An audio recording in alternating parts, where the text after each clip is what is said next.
horrible news on this Friday the 13th. Berita mengerikan pada hari Jumat tanggal 13 Juni 2025 ini.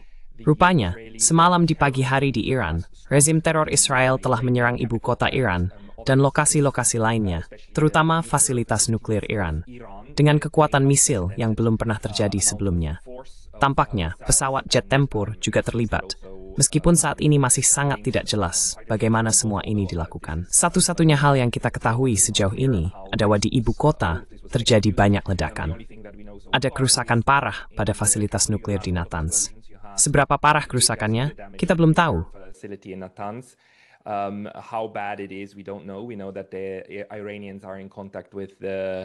Kita tahu bahwa pihak Iran sedang berkomunikasi dengan IAEA, Badan Pengawas Nuklir, dan mereka berusaha memantau serta menilai situasi untuk menentukan apakah ada kebocoran radiasi atau tidak. Ini adalah eskalasi tunggal terbesar dalam konflik antara Israel dan Iran yang pernah terjadi. Ini adalah serangan udara terbesar yang pernah ada. Beberapa komentator Israel di X mencoba memberikan konteks dengan mengatakan, "Oh, Iran juga menyerang kami beberapa bulan lalu." Namun tidak, saat itu membalas Israel setelah Israel membunuh orang-orang di Teheran dan setelah Israel menyerang gedung konsulat dan kedutaan Iran di Damaskus pada waktu itu.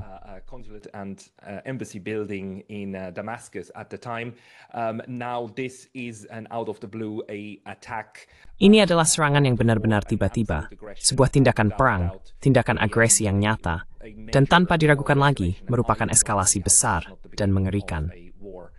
Saya tidak melihat bagaimana ini bukan awal dari perang antara Iran dan Israel, dan secara implisit juga Amerika Serikat, yang jelas-jelas sedang dipersiapkan oleh Israel. Kita mendengar bahwa serangan Israel sangat berhasil. Mereka berhasil membunuh dua pemimpin tertinggi Iran, salah satunya adalah Jenderal Hossein Salami, komandan tertinggi Garda Revolusi Islam Iran. Hal ini tampaknya juga telah dikonfirmasi oleh pihak Iran. Ada beberapa perdebatan mengenai apakah jenderal tinggi kedua juga tewas, namun tampaknya memang demikian.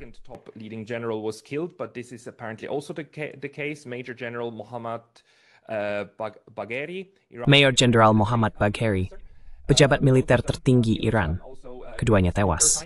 Selain itu, para ilmuwan nuklir juga dibunuh saat tidur di tempat tinggal mereka, di rumah mereka, akibat serangan mendadak oleh Israel ini. Dan juga fakta bahwa terjadi banyak ledakan besar di Iran. Ini adalah pria lain yang juga tewas, Tuan Salami. Kita harus mengatakan bahwa pihak Israel berhasil mengatasi semua pertahanan udara Iran tanpa diragukan lagi. Dan ini tentu saja bukan hanya sebuah eskalasi besar. Ini juga, dalam tingkat tertentu, merupakan rasa malu bagi Iran karena mereka tidak mampu mencegah hal ini. Kita tahu bahwa bangunan sipil terkena serangan di Teheran. Di sini kita melihat salah satunya terbakar. Anda bisa melihat betapa besarnya ledakan-ledakan ini, atau dulu.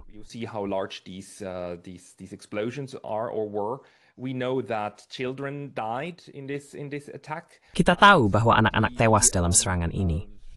Media di Barat saat ini sedang mengulangi atau mengutip Benjamin Netanyahu yang mengadakan konferensi pers tepat saat serangan berlangsung dan menyebut ini sebagai serangan preemptif terhadap Iran. Kata preemptif sekarang menjadi kata sifat yang juga diulang oleh beberapa media. Saat ini, kita masih melihat berbagai jenis peliputan di antara media termasuk BBC dan sebagainya.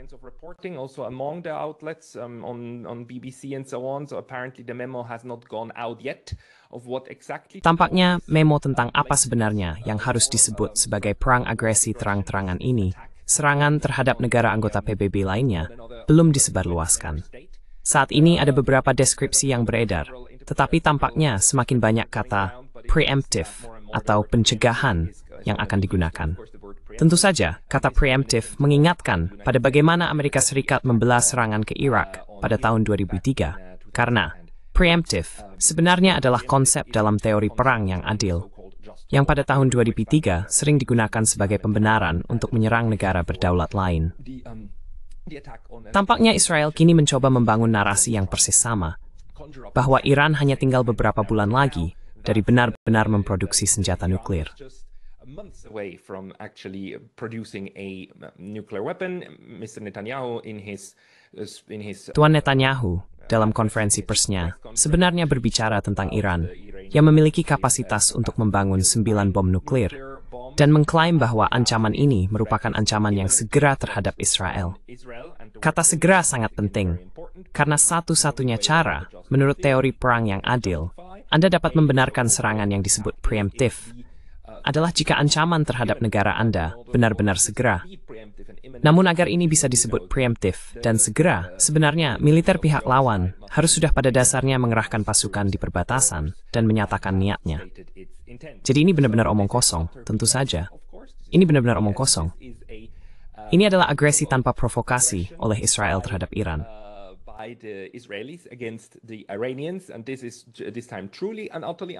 Dan kali ini, serangan tersebut benar-benar tanpa provokasi.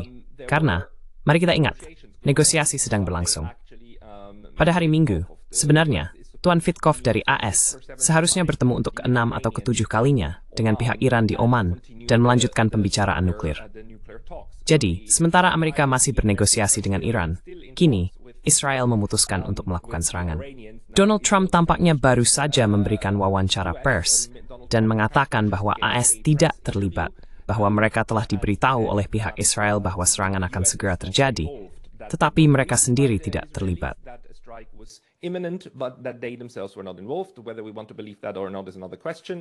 Apakah kita ingin mempercayai itu atau tidak adalah pertanyaan lain. Saya benar-benar tidak berpikir bahwa Amerika bisa tidak terlibat dalam hal ini. Mereka pasti setidaknya telah memberikan lampu hijau untuk serangan ini. Dan kita melihat gedung-gedung apartemen menjadi sasaran oleh Israel. Tentu saja, itu adalah kejahatan perang. Menargetkan warga sipil dilarang menurut hukum internasional. Dan menargetkan area sipil adalah kejahatan perang lainnya. Maksud saya, bukan berarti mereka belum melakukan genosida selama 2 tahun terakhir di Gaza, tapi mereka hanya melanjutkan warisan kejahatan perang mereka yang tiada henti di sekitar lingkungan mereka. Cara mereka menargetkan lingkungan di Beirut, cara mereka menghancurkan hampir setiap bangunan di Gaza, infrastruktur sipil.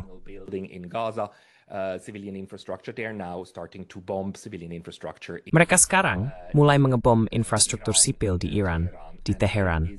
Dan ini benar-benar mengerikan. Banyak orang bertanya kepada saya saat ini, mengapa ini terjadi? Dan alasan yang diberikan oleh Tuan Netanyahu, tentu saja, adalah ancaman nuklir yang disebut-sebut itu.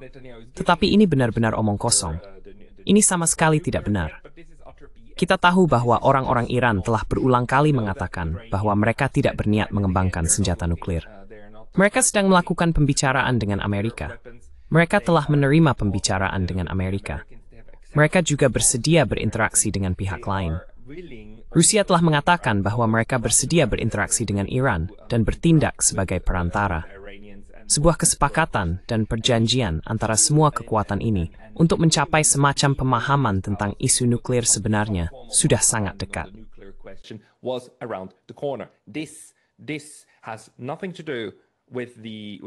Ini sama sekali tidak ada hubungannya dengan kemampuan nuklir Iran yang sebenarnya, dan sepenuhnya berkaitan dengan waktu. Karena saat ini, Israel sedang kalah dalam perebutan hati dan pikiran masyarakat Barat. Dalam 2 atau 3 minggu terakhir, kita telah melihat adanya pergeseran narasi di media karena protes untuk Palestina dan menentang genosida yang dilakukan oleh Israel telah tumbuh sedemikian rupa, sehingga di negara-negara seperti Prancis, terjadi protes massal besar-besaran. Ada konser-konser besar yang digunakan untuk menggalang dukungan bagi Palestina. Dan hal ini telah masuk ke media berita, sampai-sampai bahkan Piers Morgan kini mengkritik tindakan Israel. Piers Morgan is now critical of the actions of Israel. The protests, this one here is in Rome. Protes, yang satu ini di Roma, yang lainnya di Paris, benar? Protes-protes ini semakin berkembang, semakin besar. Media melaporkan hal ini. Dan Israel akhirnya, untuk pertama kalinya di ibu kota dan negara-negara Eropa yang sangat penting, dicap sebagai negara maniak genosida seperti adanya. Dan ini adalah hal baru bagi Israel. Jenis reaksi balik seperti ini sudah lama tidak mereka alami. Jadi ketika Anda terpojok, apa yang akan Anda lakukan? Yah, Anda akan menggandakan upaya. Yang paling dibutuhkan Israel sekarang adalah serangan balasan dari Iran. mereka melakukan serangan besar-besaran ke Iran karena mereka menginginkan serangan balasan besar-besaran. Karena mereka tahu bahwa beberapa personel militer mereka akan tewas dan beberapa warga sipil mereka juga akan tewas. Lalu Israel akan mengklaim bahwa Iran sedang melakukan genosida. Anda harus memahami, Iran's gemenabamatabel opinions verstrooid, proportional with the fifth raid. Proportional with the use of force. They have matched force with force and they have tried to match. Mereka telah membalas kekuatan dengan kekuatan, dan mereka telah mencoba membalas serangan terhadap infrastruktur mereka dengan serangan terhadap infrastruktur pihak lawan, agar tidak dipaksa tunduk sepenuhnya oleh segala bentuk kekuatan yang coba diterapkan Israel dan Amerika Serikat. Namun, mereka selalu sangat terukur. Ketika Amerika Serikat membunuh jenderal pasukan penjaga mereka, yaitu militer Iran, Tuan Soleimani, saat itu Iran membalas dengan menembaki instalasi militer Amerika. Saya kira itu di Irak.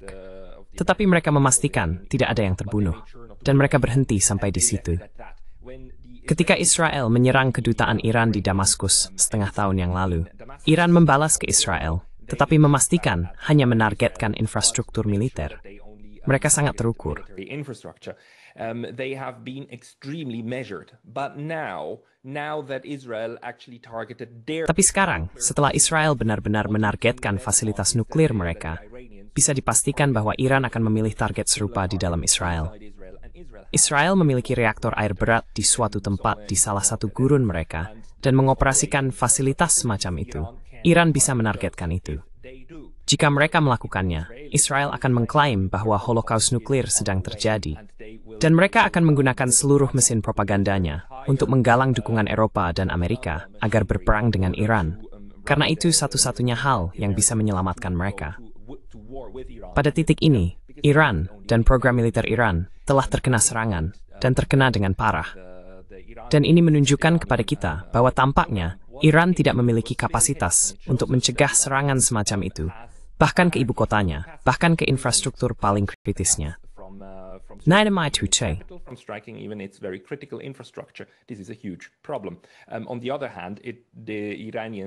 Di sisi lain, Iran telah mempersiapkan sistem rudal dalam skala besar. Seperti yang juga kita ketahui dari para jurnalis seperti Max Blumenthal dan lainnya yang baru-baru ini berada di sana. Persiapan untuk program rudal non-nuklir, rudal dengan muatan biasa, sangat luas dan tersebar di seluruh negeri. Serangan ke Israel sangat memungkinkan, sangat bisa dilakukan, dan Iran telah membuktikan bahwa mereka mampu melakukannya melalui serangan yang terjadi. Apa itu 4 atau 5 bulan lalu yang berhasil mereka laksanakan? Dan mereka berhasil menembus Iron Dome, bahkan menembusnya cukup signifikan. Banyak rudal Iran yang benar-benar menghantam Israel. Jadi, mereka juga bisa melakukan ini. Hal ini menunjukkan bahwa tidak ada satupun dari kedua negara ini yang memiliki kemampuan untuk melumpuhkan persenjataan ofensif pihak lain, dan keduanya bisa saling terkena serangan.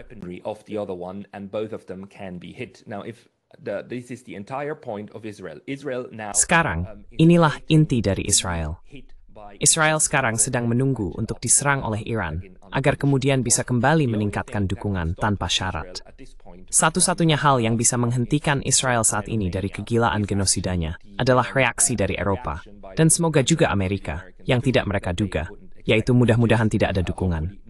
Saat ini, meskipun saya sedih tentang hal ini, lagi-lagi, komunitas internasional tampaknya bereaksi dengan sangat dapat diprediksi dengan mengatakan, oh, semua pihak harus menahan diri. Ada laporan di sini sebelumnya tentang Tuan Guterres, Sekretaris Jenderal PBB, yang tampaknya mengatakan bahwa bahwa semua pihak harus menahan diri dan tidak meningkatkan eskalasi. That all sides should stand down and should not escalate. There were pictures on X, on Twitter about. Ada gambar-gambar di X, di Twitter, tentang Iran yang membalas serangan ke Israel. Sejauh yang saya tahu saat ini, tampaknya itu adalah berita palsu. Gambar-gambar yang beredar di X adalah gambar dari setengah tahun yang lalu, ketika Iran untuk pertama kalinya membalas Israel dengan misil-misilnya. Sampai sekarang, saya belum melihat rekaman baru tentang serangan nyata Iran terhadap Israel. Sejauh ini, tampaknya Iran belum melancarkan serangan balasan, tetapi itu bisa saja berubah, atau mungkin sudah menjadi berita lama saat video ini tayang. Karena jelas, Iran telah bersumpah, Ayatollah Khamenei telah mengatakan bahwa Iran akan membalas dengan sangat keras.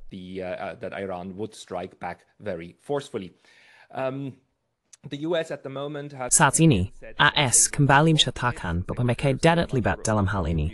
Dan Menteri Luar Negeri Antony Blinken mengatakan tidak membantu dalam serangan tersebut. Namun, meskipun mereka tidak terlibat, Donald Trump rekawus nempopi terpratsu, seharusnya tenini kamaan diri seklir menghukum Iran. Maksud saya, tidak diperingatkan oleh mitra negosiasi Anda tentang serangan yang akan segera terjadi terhadap hal yang sedang Anda negosiasikan adalah tindakan yang sangat menipu. Saya tidak bisa membayangkan bahwa pihak Iran masih bersedia bertemu dengan Amerika pada hari Minggu. Meskipun tampaknya Tuan Trump atau pihak Amerika mengatakan bahwa mereka masih mengharapkan pembicaraan nuklir akan terus berlanjut.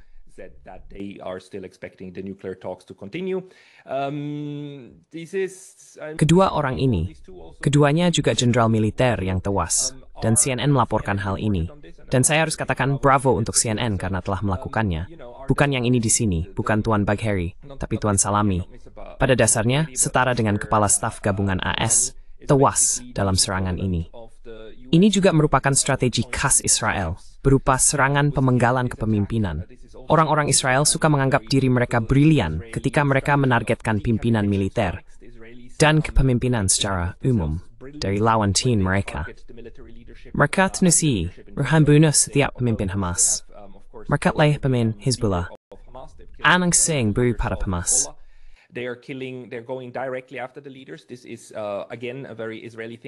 Ini sekali lagi adalah hal yang sangat khas Israel. Karena jika Anda membandingkannya dengan perang antara Rusia dan Ukraina, kedua belah pihak, Rusia dan Ukraina, sama-sama menahan diri untuk tidak menyerang pimpinan tertinggi, baik sipil maupun militer, dari pihak lawan. Meskipun pihak Ukraina adalah yang melakukan pembunuhan terhadap jenderal-jenderal di Moskow melalui serangan diam-diam seperti ini, mereka belum menargetkan level tertinggi. Begitu juga dengan Rusia. Secara umum, dalam perang, ada insentif untuk tidak menyerang pemimpin tertinggi pihak lawan agar diri sendiri tidak menjadi sasaran. Namun tampaknya, ini adalah sesuatu yang ingin diprovokasi oleh Israel saat ini. Serangan balasan terhadap pimpinan militer mereka atau terhadap kepemimpinan mereka secara umum. Sekali lagi, agar bisa memainkan peran sebagai korban.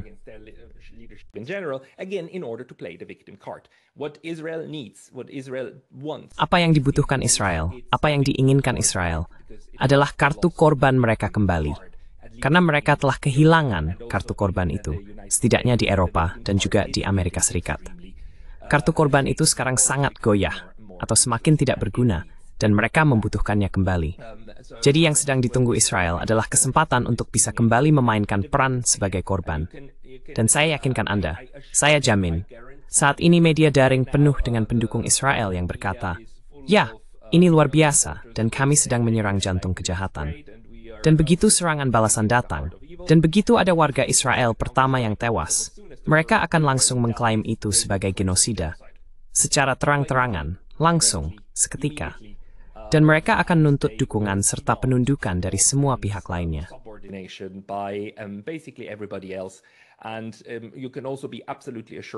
Dan Anda juga bisa benar-benar yakin bahwa di Dewan Keamanan Perserikatan Bangsa-Bangsa yang sekarang harus mengadakan pertemuan darurat, saya kira begitu pagi tiba di New York, itu akan terjadi, karena memang itulah tugas mereka. Anda bisa yakin bahwa Amerika Serikat, dan mungkin juga Inggris, akan memveto semua resolusi yang mengecam tindakan Israel. Itu sudah sangat jelas. Hal berikutnya yang akan terjadi adalah Majelis Umum PBB akan mengadakan pertemuan darurat, dan akan ada sebuah resolusi yang disusun, dan resolusi itu akan lolos, karena AS dan Inggris tidak memiliki hak veto di sana. Namun kemudian Israel akan mengklaim bahwa Majelis Umum bersikap antisemit.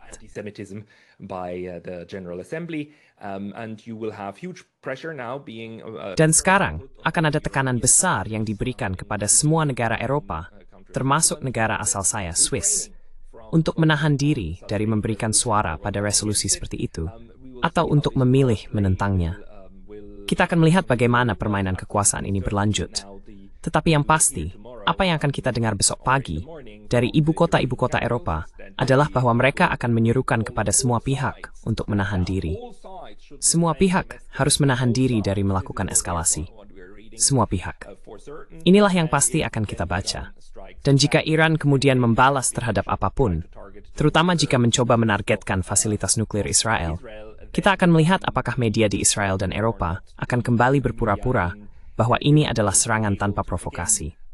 Karena sekali lagi, saya ingin menegaskan dengan sangat jelas, ini adalah serangan tanpa provokasi terhadap Iran.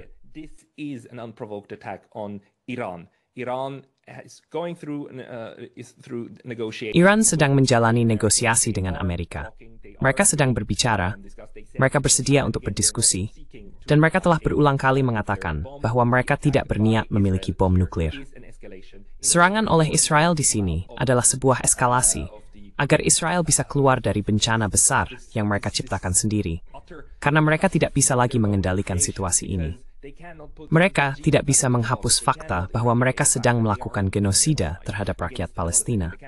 Mereka bisa memenangkan pertempuran di lapangan, dan mereka memang pernah berhasil di Suriah dan Libya, tetapi kerusakan reputasi terhadap Israel sangat besar. Dan satu hal yang sekarang mereka inginkan adalah melakukan eskalasi militer dan melibatkan Amerika Serikat.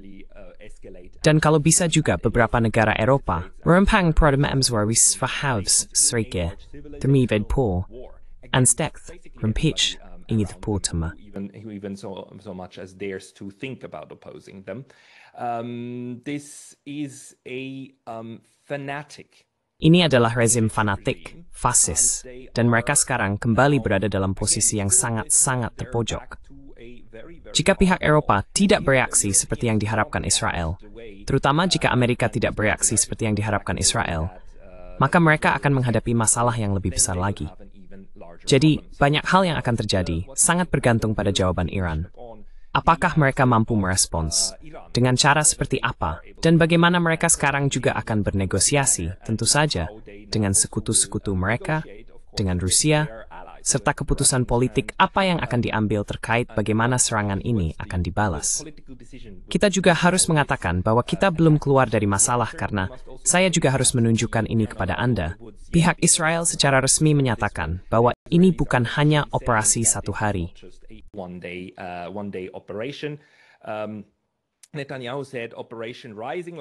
Netanyahu mengatakan Operasi Rising Lion menyerang fasilitas pengaian utama Iran. Intinya, dia juga mengatakan bahwa ini adalah operasi yang berlangsung beberapa hari. Jadi, secara alami, jika serangan Israel ini berlanjut, dan jika lebih banyak lokasi diserang, maka Iran tidak punya pilihan lain selain segera mulai membalas ke tempat-tempat asal serangan tersebut. CNN dan media lain melaporkan bahwa kini ada risiko eskalasi menjadi Perang Timur Tengah yang lebih besar. Ini sudah merupakan Perang Timur Tengah. Inilah perangnya. Israel bisa memulai perang. Perang besar di Timur Tengah baru saja dimulai Israel melalui serangan terhadap Iran yang tidak diprovokasi.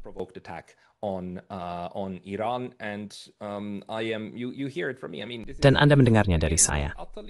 Maksud saya, ini sekali lagi benar-benar mengerikan.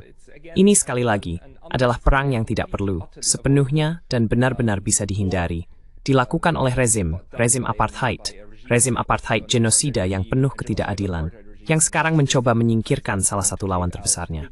Dan sekali lagi, Iran adalah negara terakhir dari 7 negara dalam daftar neokon AS yang ditargetkan untuk pergantian rezim. Jadi, beginilah jadinya. Para neokon berhasil. Lindsey Graham sudah memposting di Twitter bahwa ini telah dimulai dan meminta untuk berdoa bagi Israel. Dia secara harfiah berkata, berdoalah untuk Israel. Saya tidak mengerti itu. Kapan di dunia ini Anda akan berdoa untuk agresor, untuk pihak yang memulai perang? Tentu saja, jika Anda seorang neokon AS dan Anda telah memulai semua perang ini, Muthikara Hanker Kuds bersimpati pada si Kopolth, memihasment, trengt mowad jedak underskresi. Against people you dislike. But yeah, here we are. The neocons. Tapi ya, inilah kita sekarang. Kaum neokonservatif mendapatkan perang berikutnya. Dan ini, hadirin sekalian, adalah perang di Timur Tengah.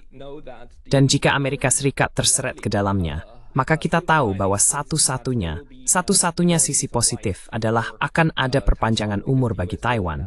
karena AS sekarang akan sibuk dengan Ukraina dan Iran, dan mungkin tidak punya banyak waktu untuk mempersiapkan teater ketiga. Meskipun kita tahu bahwa kaum neokon di Amerika Serikat telah membicarakan hal itu, dan telah menulis artikel yang mengatakan bahwa Amerika Serikat bahkan bisa menangani 3 teater sekaligus.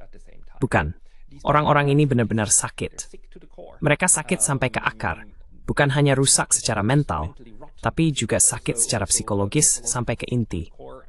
Dan satu-satunya pertanyaan adalah, bagaimana Iran akan merespons, dan apakah mereka memiliki kemampuan untuk merespons dengan cukup kuat?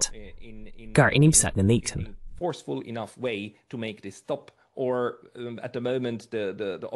Saat ini, pilihannya benar-benar buruk. Jika mereka tidak merespons, maka Israel akan menganggapnya sebagai undangan untuk menghancurkan dan menyerang lebih banyak lagi. Dan jika mereka merespons, maka Israel akan menggunakannya sebagai alasan untuk mengklaim bahwa sedang terjadi Holocaust terhadap mereka, meskipun sebenarnya mereka sendiri yang memulainya. Mereka akan melakukan itu seperti malam mengikuti siang, sangat jelas. Doa dan harapan terbaik saya untuk semua orang di Iran, dan saya berharap semua orang akan selamat.